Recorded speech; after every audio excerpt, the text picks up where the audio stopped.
মইনুল ভাই ওনারা ছাপাই দেন ও সামনেটা রে নীল গ্যাস নিয়ে দেয় সাদা শাড়ি আমি তো আটকে গেছি এখন সর্বস্তরে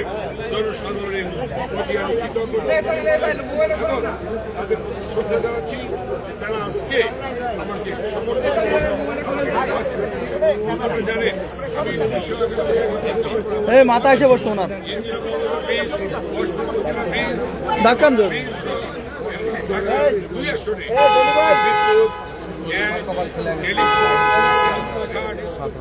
কলেজ মসজিদ মাদ্রাসা মন্দির ব্যাপক উন্নয়ন করেছিলাম যারই ফলশ্রুতিতে আমি লোকটার মাথাটা কাজ করে আমার প্রতিশ্রুতি ছিল এই ঢাকা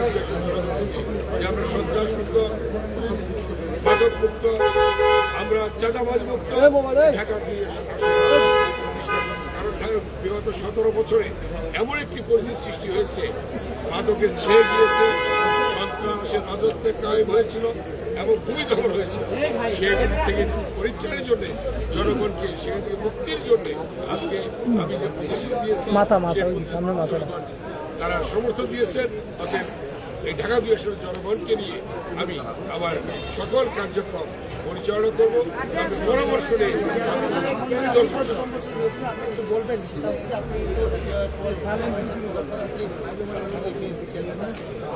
বাইরের মাথাটা ছাপাই দেন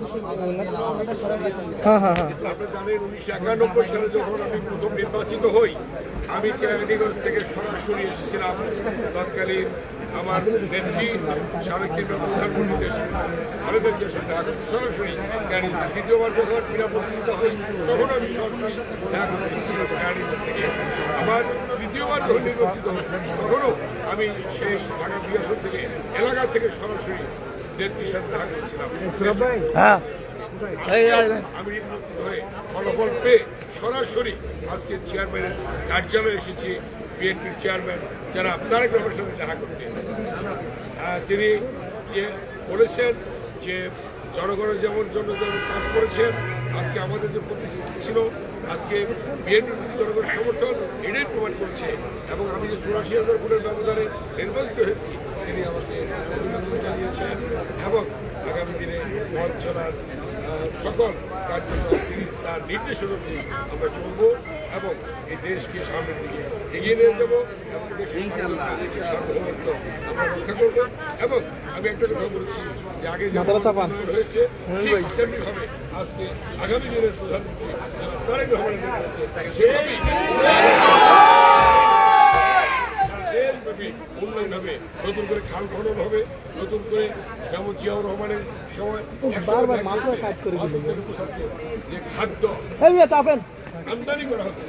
জিয়াউর রহমান ক্ষমতার সময় খাল খনন আপনার নেতৃত্ব এভাবে আমি বলছি খাল খননের মাধ্যমে এবং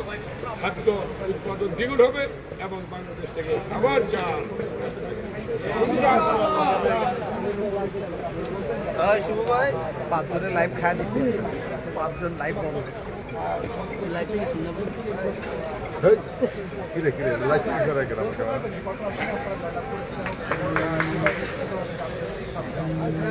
এখনো ফলাফলগুলি দেখাইলাম সরকার গঠন করার মতো পরিস্থিতি ইনশাআল্লাহ সৃষ্টি হয়েছে এবং জনগণ সেই সমর্থন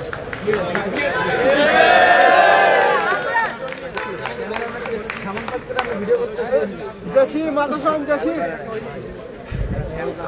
মাথা চাপান 17 বছর আন্দোলন সংগ্রামের জনগণের ভোটাধিকারের বিজয় এবং দীর্ঘ 18 বছর তিনি যে নির্বাসনে ছিলেন এবং তিনি যখন বাংলাদেশে আসলেন পদার্পণ করলেন বাংলাদেশের মাটি পাড়া দিলেন এবং সেই মাটিতে পাড়া দিয়ে দেখেছেন তিনি বাংলাদেশের কোটি জনতা তাকে বরণ করে দিয়েছিলেন এবং বাংলাদেশের জনগণের ভালোবাসা সেটা তিনি অর্জন করেছেন সেই ভালোবাসার ফলশ্রুতিটি চেয়ারম্যান হিসেবে আজকে তিনি বাংলাদেশে নেতৃত্ব দিচ্ছেন এবং আগামী দিনে প্রধানমন্ত্রী হবেন বাংলাদেশকে আগামী দিনে সমুন্নত রাখবেন এবং বিশ্ব দরবারে মাথা উঁচু করে দাঁড়ানোর মতো পরিস্থিতি সৃষ্টি করতে